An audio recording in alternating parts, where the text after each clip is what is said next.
जब आप जल शंकर को चढ़ाने तो रोज ही जाते हैं। जब एकादशी के दिन जब आप जल शंकर को चढ़ाने तो रोज ही जाते हैं। जब एकादशी का दिन रहे और शंकर जी के मंदिर में आप जल समर्पित करें तो 3 बार मुख से स्वधा स्वधा स्वधा या स्वधा स्तोत्र का पाठ, जिसमें 12 श्लोक 2-4 हैं। पैसा तो आ रहा है पर घर में टिक नहीं रहा। डॉक्टर में, पुलिस में, एक्सीडेंट आदि में, कहीं गलत जगह पर, व्यसन में अगर पैसा जा रहा है, जुए में, मांसाहार, मदिरा पान, या कहीं आया पैसा, पैसा आने में कमी नहीं, आ रहा है पर टिक नहीं रहा, रुक नहीं रहा।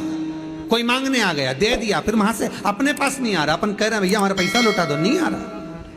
तो महाराज शिव महापुराण की कथा कहती है एकादशी के दिन गंगा के जल में मात्र 7 बेलपत्री डालकर जो नंदीश्वर भगवान अर्थात जो शंकर जी के शिवलिंग के सामने नंदी होता है, उस नंदी के चरण पर गंगा का जल चढ़ाकर बेलपत्री शिव पर समर्पित कर देता है, उसके घर में रुपया रुकना चालू हो जाता है। फिर वो गलत जगह पर नहीं जाता, गलत स्थान पर वो धन जाएगा ही नहीं।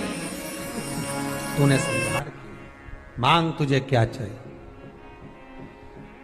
एकादशी ने भगवान विष्णु से कहा, नाथ प्रभु वर दे दो, मृत्यु लोक में जो मनुष्य मेरा व्रत करेगा, चाहे जलचर, थलचर, वायुचर या सांसारिक मनुष्य, मेरा अगर एकादशी का व्रत करेगा, प्रभु उसके यहां धन धान्य वैभव सुख संपदा बढ़ेगी और उस जीवात्मा को नरक नहीं भोगना पड़ेगा, सीधे वैकुंठ का उसको वास मिलेगा। जब जीव आत्मा को लेकर चला जाएगा, यम के दूत जब बंदी बनाकर ले जा रहे होंगे उस जीवात्मा को, जिसके प्राण छूटे होंगे, यम के दूत जब बंदी बनाकर ले जा रहे होंगे, तब मुझे वर दो कि मैं इसका हाथ पकड़कर बेतन्नी से पार उतार कर सारे नरकों से निकालती हुई आपके धाम में लेकर आऊं।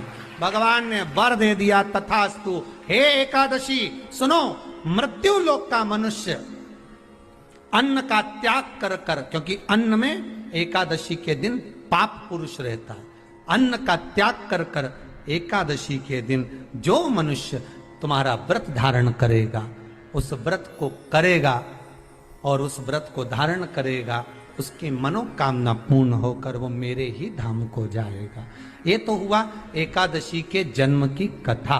एकादशी के दिन गंगा के जल में मात्र 7 बेलपत्री डालकर जो नंदीश्वर भगवान अर्थात जो शंकर जी के शिवलिंग के सामने नंदी होता है, उस नंदी के चरण पर गंगा का जल चढ़ाकर बेलपत्री शिव पर समर्पित कर देता है, उसके घर में रुपया रुकना चालू हो जाता है। फिर वो गलत जगह पर नहीं जाता, गलत स्थान पर वो धन जाएगा ही नहीं।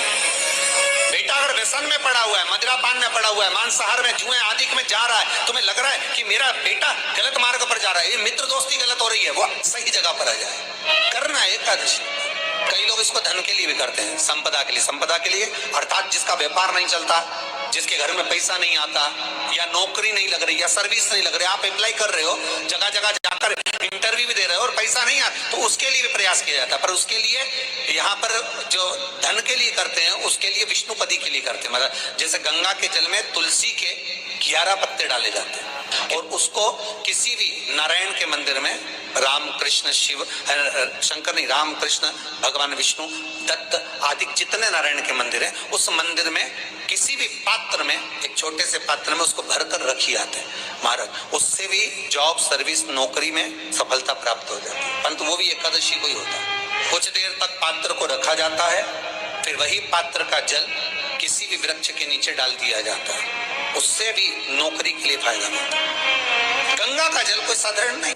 दशमी, एकादशी और द्वादशी, इन 3 तिथियों पर एक रोटी में थोड़ा सा मीठा रखकर सोमक पितृ का नाम लेकर यदि गाय को खिला दिया जाता है तो अगर कोई पूर्वज प्रेत योनि में भी पड़ा हुआ होता है, भटक रहा होता है, जिसको पिंड नहीं मिला, जो अचानक मर गया होता है, अधोगति में चले गया होता है, उस जीव की मुक्ति दशमी, एकादशी और द्वादशी, ये 3 दिन सोमक पितृ का नाम लेकर रोटी में, पूड़ी में मीठा रखकर अगर गाय को खिला दिया जाता है ये 3 दिन तक, तो वो पितृ कभी भटकते नहीं है, उनको मुक्ति प्राप्त हो जाती है, मोक्ष में। दशमी की रात्रि के 12 बजे घी का दिया हथेली में रखकर दरवाजे के बाहर, उस दिए को हथेली में रखकर चंद्र का दर्शन रात्रि के 12 बजे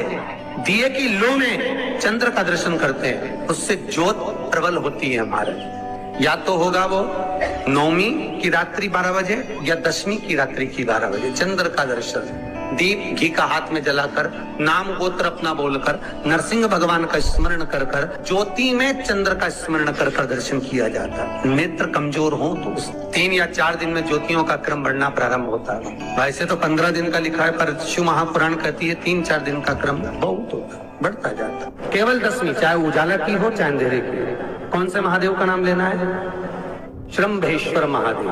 तो जब कोई व्यक्ति चिड़चिड़ करता है, क्रोध करता है, गुस्सा करता है, तो महाराज शंकर भगवान का श्रम्भेश्वर महादेव का नाम लेकर 31 बेलपत्र, जिस व्यक्ति को क्रोध आता है उस व्यक्ति का स्मरण कर कर आखा चावल मतलब सेगे चावल के साथ एक बेलपत्र 31 बेलपत्र कर कर शिव जी के शिवलिंग पर समर्पित करी जाती है, मात्र दशमी की तिथि के लिए। केवल दशमी, चाहे उजाला की हो चाहे अंधेरे की। कौन से महादेव का नाम लेना है? श्रम्भेश्वर महादेव, शिव जी का एक। छोटे छोटे बच्चे रहते हैं, कुछ बच्चों को माता जबरदस्ती के भोजन कराती है, खिलाती है, ठोकती, मारती, खिलाती है। कुछ बच्चे ऐसे रहते हैं वो कुछ खा ही नहीं पाते, मुख में दो और वॉमिटिंग कर देते हैं, उल्टी कर देते हैं। ऐसे बच्चों के लिए, या जिस व्यक्ति को भोजन पचता नहीं और उदर में एसिडिटी रहती हो और जलन टाइप की होती हो, उसके लिए भी श्रम्भेश्वर महादेव का स्मरण है। सुंदर व्याख्यान वर्णन किया है। श्रम्भेश्वर महादेव के ठीक सामने अर्थात भगवान शंकर के किसी भी शिवलिंग के सामने एक तांबे के लोटे में जल रख लीजिए और जल के अंदर 3 बेलपत्र डाल दीजिए, एक पीपल का पत्ता डाल दीजिए, शमी के 11 पत्ते कलश को छुआकर शंकर भगवान के शिवलिंग पर श्रम्भेश्वर महादेव के नाम से चढ़ा दीजिए। उस जल को उठाकर ले आइए, 1 रात्रि तक घर के अंदर रखना है।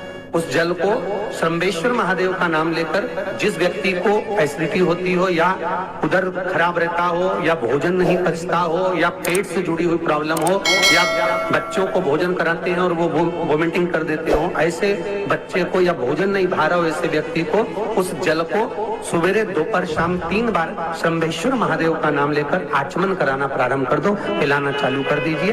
3 या 4 दिन पिलाओगे, अपने आप उदर में भी आनंद रहेगा, बच्चा भोजन करना भी प्रारंभ कर देगा। श्रम्भेश्वर महादेव। श्री शिवाय नमस्तुभ्यम, श्री शिवाय नमस्तुभ्यम, श्री शिवाय नमस्तुभ्यम। जानकारी अच्छी लगी तो प्लीज़ चैनल को लाइक कीजिए, सब्सक्राइब कीजिए। Thank for watching. Thank you. हर हर महादेव, हर हर महादेव, हर हर महादेव। जय श्री कृष्ण, जय श्री कृष्ण, जय श्री कृष्ण।